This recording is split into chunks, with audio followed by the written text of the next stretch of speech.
na ye bidin ko baka ka do baka ta na pa da nne ye de obaka nsa no ebe tire yi ka ka da mo ye wia ya ma kwa na ko mutwitwi bi owo so e da bro ebe fa kitike ku asori ba ko fi yesu no man sa no mafa ndase mafa ma king of the universe edimo ko wana da bo mara no so ma se da na me se so da abensi wona ma nti from foundation to roof ekọ bi na ni na bi there is cement and iron water ebom ekọ bi ye bi the mara so na from fittings because finish no de no so ekọ ha ebi na ni na bi nti mo madene ko abra elifo junction ntabofo mo na abosatete no so king of the universe ona so yen the mara so na efa oye inkankwante ya etra at the Sunday college pepe Whether has a chief no opposite about something no so king of the universe. Once I hear question, the mother could kakaba national health insurance no opposite and also for ECG one warehouse nature water king of the universe. Once I hear question, now far I don't see one among fambo, no one don't see on the boko of famo. I feel yes, and some now say. Now you know Safa over ball. Wọ́pọ̀ ọyẹ Morocco wọ ọyẹ ebibi mani na musafu twehye na wọ́n bọ́ọ̀lù akansi hyehyẹ no na bọ́ọ̀lù akansi no bẹ́ẹ̀ wie no ẹna ọyẹ yẹn Ghana musafu kuru mọ̀kyẹ́ bla akansi wàtọ̀ no ebasa wọ ọyẹ akansi ọkọ̀ ọdún no mu na bẹ́ẹ̀ wọ́n bu ọman Ghana wọ́n bi fie no ẹna akẹ́yẹ yie dama adehyɛ a wọ́wọ́ ọman Ghana mu ayé yie kura wọ́n nso wọ́n biribi wọ́n aba. Na musafu mpo na wokɔ no biube meyine de wokwala no car stage wona na panyan na wodo tinkeja na obi da won from na so musafu di wokwala na woda de papa bi wod aba na be sebo da ni wokatra asem na edum kuma wobe ebe de nyane mi wa ye di osafata basobado nti edum kuma na kasa watete won sa nsika ewusonya na ye check ona ba fe market okano wa that was why omadi vankoto chinchinga na wo fa homebody o se na wa ka be wo oma obi mando wo oye Morocco yakọ be se wo nko hwa bo afe market na nsa na da oye ni bi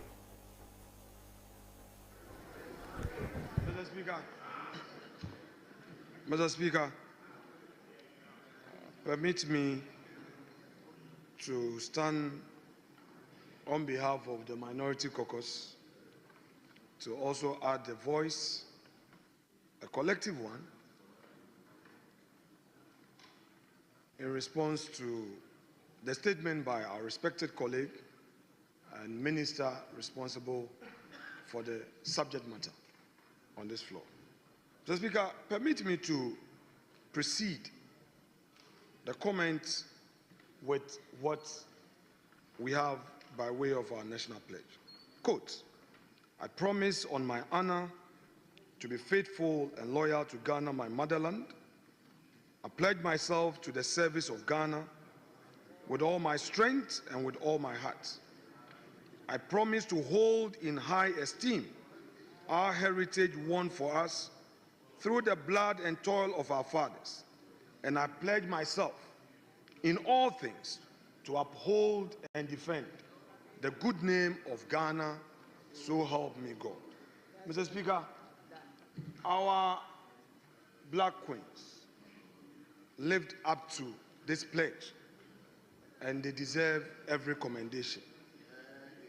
Mr. Speaker, since we started the 9th Parliament, this is the first time that we are seeing our national flag being displayed in this chamber. And it's a sign that through football, we can come together as a nation. Mr. Speaker, what they have done is commendable. Let me, again, on behalf of the caucus, commend their coach. We saw on the TV how our young ladies celebrated him. Congratulations to you, coach, the entire technical team. I say Ayiko, and the GFA, led by its president, I say to you also, Ayiko. Mr. Speaker, our colleague who was nominated and approved for the sector, if things had gone bad, I'm sure by this time his name will be out there, people calling for his head. My respected colleague and brother, Kofi D. Adams, congrats. You've done well, and I wish you well. Mr. Speaker, it is important to state that this is a moment of shared national pride. This is not a partisan issue. It's the reason why Honorable Mustafa, who previously occupied that seat, had the opportunity to make a national statement in his own comment by saying that we do not have to make this a partisan matter. Some foundations were laid and it's been continued. Indeed, our ladies have demonstrated that they have that resilience power of our country in them. And that is what made them excel. Mr. Speaker, playing against a host team doesn't come easy. And they held their own with Morocco 1-1 till the penalty shootout. Mr. Speaker, again, our friend and colleague Vincent Kowasifwa, the ranking for the Youth and Sports Committee, Mr. Speaker, I am aligning with his earlier submissions some days back when he called on all of us to do away with the partisanship and move with one voice to support our queens. Mr. Speaker, many years ago, the queens were training in Winneba, the Winneba Sports College. And those were the days where the black queens had come to the limelight and were training and were making our country proud. Sometimes parents may not want their female ones to get into football, sports. But Mr. Speaker, today, everything is open. We should encourage them to move in that direction if indeed that is their talent. I add my voice again on behalf of the caucus to what our respected colleague, Honorable Kujo Comfort-Doyo, said, that it is our hope that in future they won't just come with anything less, but they will come with a gold. There is every promise, and I think Honorable Doyo is right in saying that. Mr. Speaker, whilst at it, let me encourage our minister to push for more sports infrastructure, to push for more. And if he needs the support of this house is ever ready, at least our side. We're ready to provide the necessary support in terms of advocacy. All we can do is advocacy to support you in sports infrastructure. We don't have to relegate women's sports to the background. Women in sports must be encouraged in all spheres, not only football. Mr. Speaker, that said, the minority caucus often refers itself as mighty minority. But Mr. Speaker, on this occasion, it is clear that so far we've been hearing words of commendation, but the actual tangible of cash support is yet to come. We are humble but proud to say that we are the first to publicly acknowledge the industry of the Black Queens by donating 100,000 Ghana cedis cash to the Black Queens.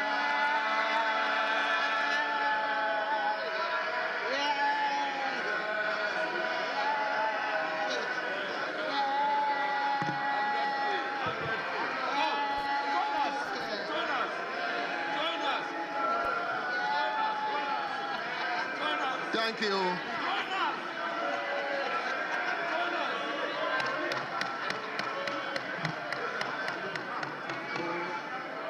Mr. Speaker. Mr. Speaker. Mr. Speaker. Mr. Speaker.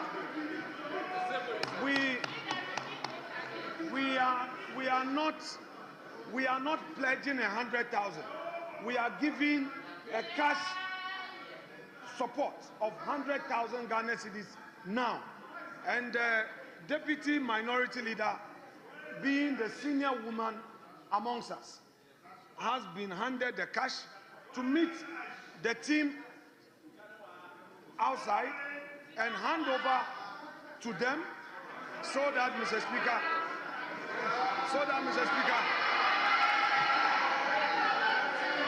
the media can capture it. Mr. Speaker, I thank you so much for granting us this opportunity. Thank you so much. Honorable members. Honorable Afanyo Market, Mesebe Beyi wo oye simpa winiba ete onoso na oye edom kuma wo Mesebe gum no no bandiji na no kwani na wache odo odama oye black queens nti nyesika oye check bi physical cash pa na oyi okan wa odama hon ebusia yedawo Besebogum na Besebogum no ena oye opeyina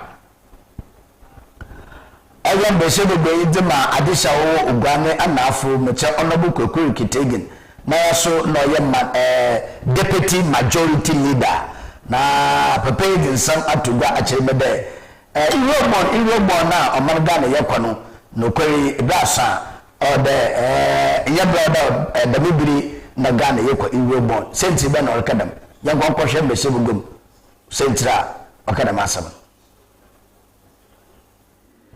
has appreciated against the US dollars 42% in this short space of time. And he said you don't know why. If you don't know why, ask the Gold Board. It has appreciated against the British pound 32%. And you say you don't know why. Ask the Gold Board. Against the euro, it is 24%. This country will never be the same again. Because this country's currency will not reverse to where it used to be again. And this country does not need to go to the Eurobond market to borrow again. Because the Eurobond money will come from the Gold Bond. You know, when you were doing the Eurobond, you alone, the $13 billion Eurobond debt that you have, you alone in 7 years, 11 billion of that money was borrowed by you. And what did you do? You stopped paying. You did not pay the Eurobond debt. And then you are asking Dr. Atiforsen, he's not spending. The 700 million US dollars that he paid to the Eurobond market was the money you should have paid when you were in office. You refused. Let me remind you. Let me remind you in case you have forgotten. You may pretend to have forgotten, but we still have the records. And let me just find it for you and show it to you what you were doing in office that you have probably forgotten. You have 3 Eurobonds here, which were due. One was due in September 2022 for 750 million US dollars, which you never paid. The second Eurobond that was due for payment was for August 2023, which you never paid, and that's also for 1 billion. The third one you never paid was another billion for 2024. So you alone, when you're in office, the maturity of Eurobond of 2.75 billion, you never paid. Atiforsen had to come and pay 700 million of it after you have done your what is it called, external debt exchange program. That is the external one. We haven't even talked about the local one yet. Mr. Speaker, the economy we are building today will not be understood by our friends on the other side. And that is why they should be out of power for a very long time, not to take us back to where we have been.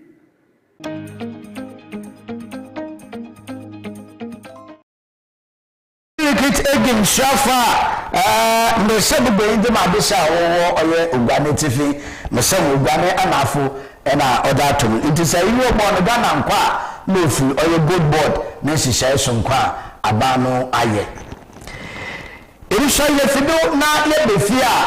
Yakombo we Abra Asebu Kwamanka Sitman Sinimu, na Mbowe Yokrowa, where Afurukro, na Mbowe. Baya enfi edonu na numbre na abaya zanadama mbu adesha owode ubenya ohen na wenti economium wa pira wo banchikuya bedin film wo banchikuya bedin film nenu makona ba ni na onfenkisa nata beyende oya jenda na supo so o cheche denara owiaba no nye ekwa wo denara owiaba no na yamina demara abruwa eyi paul kwem na disha owo mmowe we nyo ho hene da na saudi wo fa no kwakra eyije onyo den mmowe kom woni won ya je da we nya ohen wo oye mmowe num na onu mechi no Sanchofu yanye oye mbebu na wo mmowe bon koma bisa wo de ntimbe ya wo nya hen wo mmowe oden na wo waka yanko heda mbebu no wakan na nsama ofi mope be japon igina no ba sa se na mbebu aka wo bu dem rebe ya hina yenya no bupe nde yankopon aduma hi ope adam nwezi wo bagom akse obibia de sisi aso nana inya kwenja de ozi nejuma ne nsadu hu na zawo be bia adbo buku ni sadbo buku atira ma anya so mbebu anya na ye prede anya mebu ma aboto to nyam mkoni wo fani tempafia hi je sama wa be wo ande di ni wa bo ya dwene yenta aso yen so je ye be de ye bata anyi nechi na za osede ikuyi ye mezim once juma na za hin botun sa friend mbebu na mpinfo mo bon anya ne yenda anya echi so ye bobo senda ne ye pe yenti sana abafa ye je na odo na ye de ye na apa nta bo hwa anuanu a woje echi na abra na odu obusia da ma bri wa ma me na huma shu da me bri obata na echi na anya na hina agbagbo an na obai odu wonu na anuanu mi de sebo na apabo na akwabo yi che da mbebu ye nua ada kwanda ye be yan hina oti da mtida na aba an so ye beta na echi na ya za okay anuanu mi a wo echi so da kwan ama Roman usanda bayan fi dunu sai ya tada wani da adibera washe su bana wuri yayi nan da su ya da yamin na samantin na bushin kuma da masu sai ji ya da wani su da yana nan da ya cece na yamina da mada abakansa na abakansa murai ba sai na dan ya jina wawo and that is saying bibia yi ho mama Roman yan kwa nkun ha ya da wana se mo fo wa mananzi na azin na da no eni bia da ada lo sun sun tono and sun kanu da ya mina du mala yan hin wa baka yansa na da kasi to bibia abaka yansa mawura ha mano ahuma kakra bi wa amanfo nanam da nanan amakan sananti moya asada kibin mu wabuan no nko nanu abakan se yaji oduduwa o wa hugwa yen o do sport ni man nanu wa kan ni ya do biya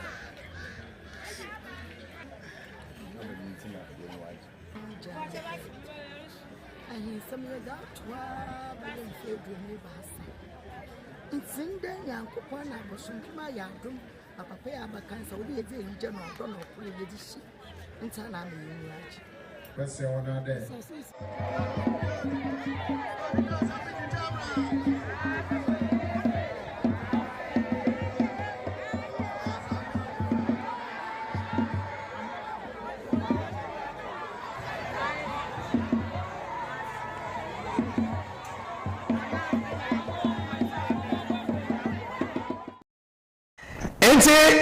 Man, you tell your guy, we hear the baby, Sunday now and then again, Nina Machino, Ma Obisinara, and I Wesino, and say, Yadabasi, the Obo Conato Mowe, Mansaka, Manehan. It was some of them there. Now, Mandam, Yaba, the Wakata, the cancer, the pain, you say, Kakaka, Naidamo, young combatants here.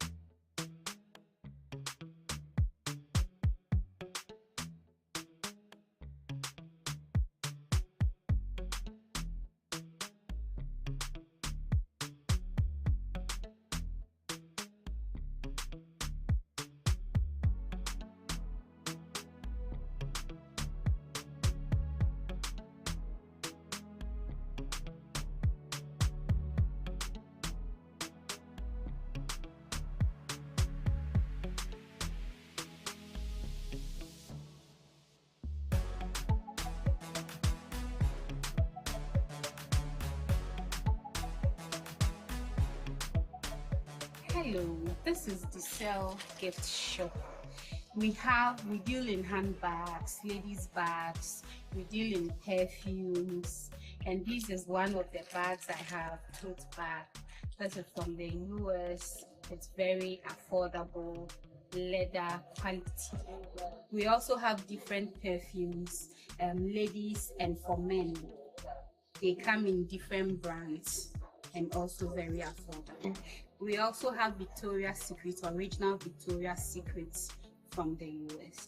We have affordable gifts already made for various occasions, for Mother's Day, Father's Day, birthday, anything you want to, any gift you want to do. We have GTP cloth as well for all occasions. When you come to the Cell Shop, we also have lunch bags, school bags for kids of all ages. We also have this beautiful customized birthday shirts for children. So when you want some, it's available. We have different tops, cartoon characters for children also. We also have men's underwears, this Harrison singlet as well. And then we have boxer shorts, different types, different sizes, and in different companies. It's a nice, cute bag for kids. For church, they can take it to parties and all. It's all available at the sales shop. So when it comes to catering, we have these shafting dishes and then this dispenser for rentals. We take food orders for different occasions, weddings, engagements, birthday parties. So we have these also for rentals and then we take food orders as well. We have these engagement boxes for sale. We also take orders. We do engagement, watermelon juice, anything you want, we will be able to do it for you. We can help you plan your wedding, plan your engagement, how to make the design. We will do everything for you. The Cell Gift Shop, a place you can rely on. You call on us and we'll deliver. Thank you. Coastal TV, Jumedi Fufrayada by Yatunde in Puntu. It's about development. They discuss issues of national concern, issues of central concern, matters that concern Central Region and Ghana. In Puntu Sama offer Kepus, baby will be in Puntu Sama offer. Or your one and Asadi, there or Sade or in Puntu, or the baby on the Yadin in Fubana Watanasi. We are no other man.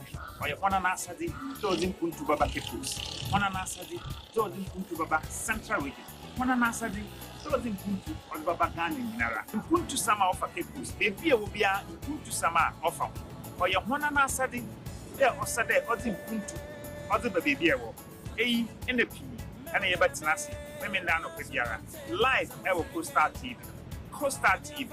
Your own face, your own voice. No me yesi machara.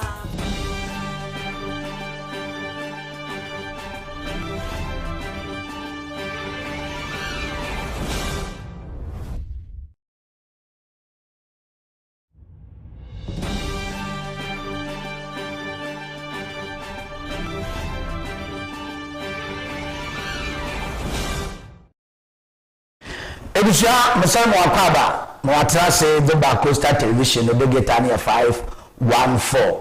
The Bokatea Abakansa, Napodo, and I Metitenye, Madame Namoyin, the Central Expo 2025, or the Wala or Kwana, na Yarisha Kwanda, or Tina, never Sabusunasi, the Tessa Samachel, Mayakwana, and Yariko Central Expo. In a while, na Yariko. In time, pay the Boka Tabakan, and you tell you that, and I know, yes, sir, I see if he or daily graphic, Okukunara, na daily graphic, and you just sama, or the Abdomen there, say, a man paying John Jamani Mahama, for you could ya Otodo Ibasa, Wako, another Uchechi and an anima. Wofi oye nukrum wabasran gonja asase no wabasran na dun satutu nsayem na obi sabe boko nsama no wonfanko onfambe no dada pa na boko nsama oboko ewiyi. Bank of Ghana na wa drop policy rate they kisi oye 25% international wasama daily graphic or the Abayan. Na Bamara Ena GPCC one so welfare or Asomjia or the buy less na Putia until no so the daily graphic the Bocateno or the Bayan. Ghanaian Times the Bocateno the Abad or the Ababe. It's a manable aquaphone. It's a manable aquaphone. No matter so one kind of day, mana would feel it the banabona. And they say, I wish I one can, man would feel it the banabona. Moko tomatoes, I know, nan traba, bready, banchi, mankin, the Mundamina, Nama, Noble, say, a better down about call you that. I want to offer for it. Then my bisa one canon, I won't feel it into Bubis and there, the Sikano were hit. Now, the points of similarly so Ghanaian Times or the Ferina Daba. Now, so far, Osha or yeah, in Quantum Pondo, no Ferina or the North there. I do which I should work. Contract one with Duma, Elia Quan. Now, at the Rubashing Kubo, a papa cream cacale. If you will move to our code, Nada abaning Obasu Sodo, into the Sulufayan, no one. Kuwait, Kuwait or Mampay, no Fayena or Diana was on Uganda. When one aya and Uncle Father and well, Boba, Magana no Kuwait, and Shishamapa, into na area paye, no Sulufayan, in Ghanaian Times, or the Abba, Iguadono. The Daily Satellite, the Boca Energy. Mfayin Zaba, Mfayin of the Beno, or Joy FM, one of the porter, Wobren, Wobra, or Kuchucha, Mfayin, or airport rate, some Samano, the Busha, Ono, na, DJ, na, UPGA, the Dumokun, no, ye, Adam Budia House, now, Waka, on yet, Ojoye. Crowd Centurion, Oboko Nejima, na a soldier for Ubatu Kutuku, Ude Gunodo, Wabun Finfinam, on Yepaye, on say you cry, until the Sudo Bacatano, ma other bayin. Na ɔsi eyi gye sɛ bi abada ama ekwafa wɔyɛ ɔyɛ agro business sɛ ka agro business a na ekodwuma wɔyɛ a wɔn fa asɔw wɔn fa ada wɔn fa yɛ ɔno bi tira nkokɔnyan nsoaso ne nyane adwe na mpatoa na mboa ne nyane na adini na no wɔsi eyi gye sɛm abam ɔno na soafo no ɔnye kosibu eyi gyina hɔ ma wɔba bɛmen na ta mɔbɔkɔre bia no owie pɛyɛ bɔkɔ wɔn nsaman no so daily searchlight no so wante wanda ɔde bi da abam na asɛmbi so bi sɛ nɛ bɔkɔ asomdwe no ɔwɔ hen da ɔyɛ daily searchlight bɔbɔka atanu obi sɛ bɔkɔ asomdwe no ɔwɔ hen da bɔbɔka atai obi sa wɔ ɔyɛ daily searchlight no menyin ebusuye ko daily guide bɔbɔka atai na daily guide bɔbɔka atai no mfiri na ɔda aba no ɔde ɔyɛ ato esian na wɔsi wɔn nyɛ 10 million bail pardon wɔ ɔyɛ ne appeal a ɔyɛ no ho nti so de ɔbɛka ate daily guide ma ɔde bɛyɛ daily guide de nsɛntwerɛ a ɔyɛ interview ɔyɛ ibi wɔ hɔ na sogyafo a nso ɔbɛbɛbɛ hɔ yi wɔn mfiri na busua ɔda wɔn nti ebu soja na print ɔyɛ Joy FM reporter slap witness na wɔn kaka wɔn nyinaa wɔ magdan na warehouse na wɔdibo no ho no so ni asama de ɔbɛka ate no ɔde aba nti bo da soja no gyina wɔn na eye witness a nsɛmtwerɛ ɔhyɛ blue na ɔbi sina asama wɔ no so no fanyin na ɔde aba yim daily guide de ɔyɛ narcotic control board ɔde wɔn nsɛm aba wɔso wɔn hand over 1.7 million ɔyɛ board na WCG no wɔde aba good board fo awo sika abɛfie nti 1.7 million gold na WCG wɔde aba wɔde aka mo good board na maame agrada no mfanye na ɔda asewa no agrada na ɔde no nsa to nsɛm ɔlɔ pachaw wɔ ne jela wɔde amen 15 years agrada ɔlɔ pachaw na aba chapa ɛkɔ ɔyɛ de ɔbɛka ate daily guide no na ebi mu bebi ɔda chapa ɔde nam na bebi kora mpako no kɔto na ɔda chapa no ɔde hyehyɛ no ɛkɔ hɔ a no so wɔn nsa bɛka mfanyi no na nsama ɔwɔ mu nyinaa fɛfɛɛfɛ yɛnkɔ the chronicle de ɔbɛka ate no do the chronicle de ɔbɛka ate no ɔde anɔdɔmpɛ ne advocate a ɔle claim ɔyɛ smart farmers wɔn wɔn nsam no ɔno na wɔde anɔdɔmpɛ no mfanyi ɔde ato hɔ the chronicle so ɔde 1.7 million gold seed no so ɔde no wɔn nsam ɔde aba na ma wɔkyerɛ man yi dɛ sisa wɔn hand over wɔde ama gold board nti gold no sɛ wusie ni wɔn afa ba ntɔma no Ghana so ne mu mba yɛbɛka ntɛno so yɛbɛka wɔn asɛm paa bɛ gold bebebe ne nyinaa no wɔayɛ wɔ amɛda ɔyɛ wei wɔn na wɔde aba no sesiare Ghana ayɛ dii na owura edutwum doctor msahu mfankyɛm doctor edutwum a nkyɛnka no ayɛ soafo hwɛ wɔn asua do ɔde no fɛyi na abɔtoɔ na ɔno ɔsi ɔyɛ best candidate de ma NPP ɔyɛ odike na ɔreka dɛm asɛm no odike ɔsi dɛ edutwum ɔyɛ best candidate de ma NPP edusɔ yɛn kɔ the daily dispatch daily nkan dispatch the dispatch the NPP 2024 defeat no ɔsi ɔyɛ national tsunami NPP guru bi ɛna wagye atum dɛ 2024 news a NPP amanyɔkɔ news no ɔyɛ tsunami nata asɛm ato wɔ ne nyɛ asɛm NPP guru si ɔba hɔ adwene o nti asɛm a dispatch the dispatch ɔde bɛyi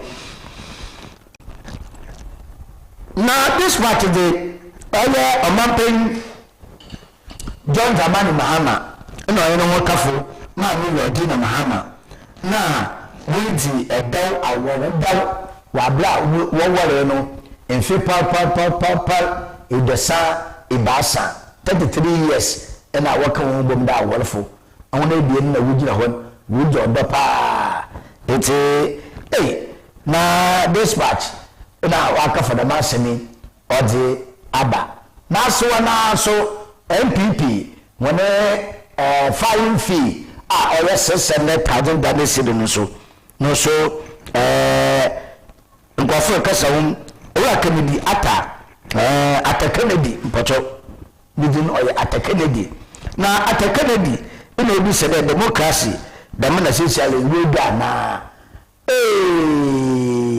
democracy ɔyɛ ata Kennedy ina obi sɛ ɔsɛ democracy social de bi wedo nyɛ filing fee nkote 600,000 Ghana cedi ebi hyɛ me sika wɔ nkɔfo wɔ dɛm na filing fee nkote the way the end of politics and the end of campaign about topic up one yay filing fee got 600,000 Ghana cedi what the same on you the his can answer a more homame the risk that you want a more mammy no I don't mammy on my main answer oh it's they work out dispatch by the baby.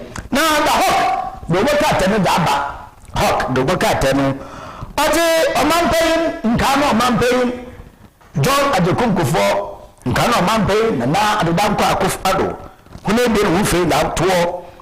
Now, what a career. Say, Sally, what silence MPP want to drop ex-president from leadership table.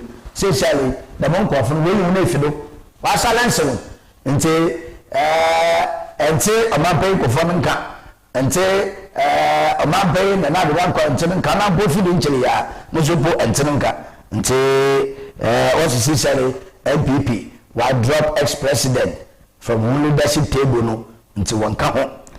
Now, Marker, Kennedy, I come to Japan. Japan failed the Wishaman, and on AJ in Japan, KAA. When they did Wisham, no Japan failed the Wishaman, no one declared 2028 MPP flag bearership ambitions. And say Japan failed in Wana, and our Oracle, the work out the hawk, as a Bisa, will be saying. Now, so far, Oshe, Sikasamudo, Honorable Kese Ato Forsen, Mufeni Dasuo, and also MPP debt were Abana Basin Kwame, a Kawa MPP Aban Jen, Edis Aban Ben, we put Yakao. Hey, Musume Singara, Dama. Oh, I see. If the protection they work out to the hawk, newspaper national so now. Honorable cases at the force and Nasani, also MPP debt has been paid. MPP debt has been paid. Now, Busume say, I will just come no kuche. Yada Badasi, my turn to team upon Utumna Aquado. In Sayako session news, Armstrong Richard will declare bit the contest MPP communication. Western North about Armstrong, Nufayim, and other nice gentlemen. Also Boko MPP Western North communication officer no or the kid papa and say no so that or the other Metro Lens the work at no so that na Metro Lens the work at no in Fina or the life pa also lawyer brought no two-face court no so on na on for him order a hono Ghana National Fire Service, G NAFF, no one should praise Mahama for duty removal with oil farm equipment. No, so the Metro Lens, the Bokateno, ma Odi Aben. Another bread are oil friend sustainability on kwado wo farming in Africa no so do fanyin of the hopa. It is the new republic. The new republic the waka tell so obogbado no o say SMILF boss no na wo oye not at oye kia metre Kotoka International Airport nti MILF boss no watching wo oye Kotoka International MPP appoint fully amnesty anti-corruption probes nti watch papa no wo oye Kotoka International Airport. MPP 10,000 kilometers highway route no scam until the new republic the Bokata no ma other bay nti say 10,000 kilometers MPP among ko scam nti ni sekan ba sadada na ekwan so wan ye na mami agrada na wate nsa ni ma do lije agrada wate nsa na so nsa wate ya the new republic say agrada or beg osre won hwe no hu mobile na 15 na you kwa 1 25 what to 15 na no what to 15 ebo ko frank 25 1 to 15 no do na ati so man 5 damana yana me agada oresre fi oye abanwo Paul Adam Oche ena say no so no wakami what's it face oil sanction international ahemfa nyedo baka atani be mu ma orokoro chieftains no nsama wasa no so obasam na ope ho no so nsami pi na orokodo ho papa Daily Democrats the baka atano osi agrek no onenye omani na agrek oni safia injiri mega na abo ekuduma oni safia injiri mega na abo magana wetumi pay efi ne danum osambe obedidem obeye demo ni na agreka njoma penjo njoma ni mahama na de masem da tuya mande de wakate odere fain oda botowo tashi ebusuafo won so wode wonende datum win oye Lancashire odoko courtin tashi ebusuafo win the papa owa Julius Debra na me so oye Senate legacy no of service no so idum wo oye nusunsanda odi aba Hajiya Mariam na me so alleged there wa attack over land dispute bi wo oye kwasukrom international fanyin na order the Obakate the Daily Democrat name one Eric Opoku renew Korean agri support international Eric Opoku na oye yene koduma yanye Korea fo yanye twetwe no no nkomo na no so wade nsam no aba abotum wo oye the Daily Democrat the Bokata anim no ebusia sedemin semina no and pay the Bokata ne da abada no megina do na meje oye napod na so meje aba ewi demo ma no come from farmer there assembly bobaba wo oye igwame ma ha owie peye koma me pere me yudina ne peyin owie peye osande mfantefo wantete ne dam ma me sha simfi ha mfantefo na kan wantete hindam sabo in the social media na waba no se binum ne wode woni di udirigim no wugu wona hemfo wugu wona bampan wugu wona nom wugu wona janu muyi mase o social media nye bem na fantefo odetete nti say fanti teniye fanti ya kannya shanenso wode ya kase abebu de saponko abadama nuwa neje ombadam obiyansafo obunube na wonka na asam obunube na wonka na asam sabu tafeta se imbwaja kraman nenyo nswaja menye nankwase goma kraman nenyo nswaja menye nankwase goma hona waye hona adwene be wodi nananoma hemfa wo fifi manto ma nananum pemfa wo ogwa na no kwado di woni bututwu fom ahenya ma ho kwan nemu nteriye won kwase asama wuri di nya soso hondo o sande mfantefo wantete hendam ojogu me nyidi na wodetete ngufie nti mari ye no social media yako na mpanyina aka wode kusade de ototono pan ontotonko na onam da maya onamen woko kishine dufu mfa dase mfa ma oye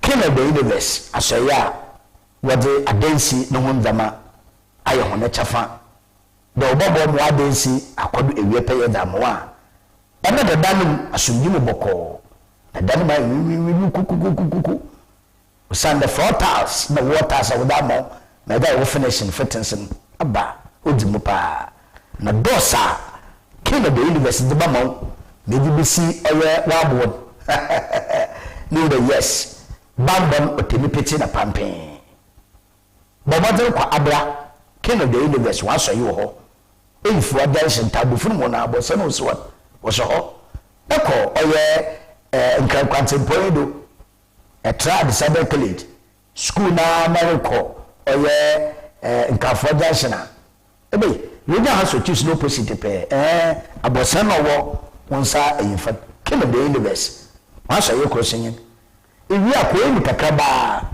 GCG one warehouse na nchare wo pe eho Canada Universe aso ye koso ko na ka dade si wo menya na wo bo mo adensi onsipi no nsita ebe from pitikeku asoreba Kofi Esuma amepei bo mo acho.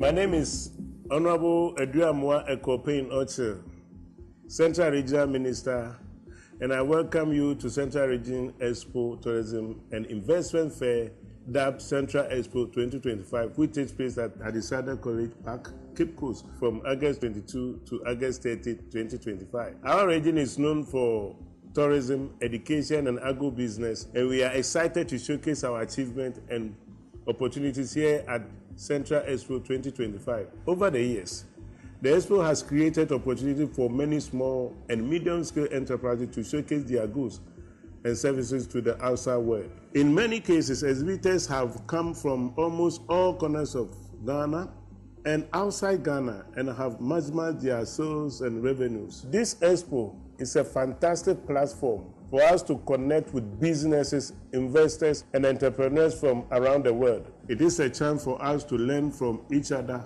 and explore new opportunities. I invite you all to explore our region's exhibits and products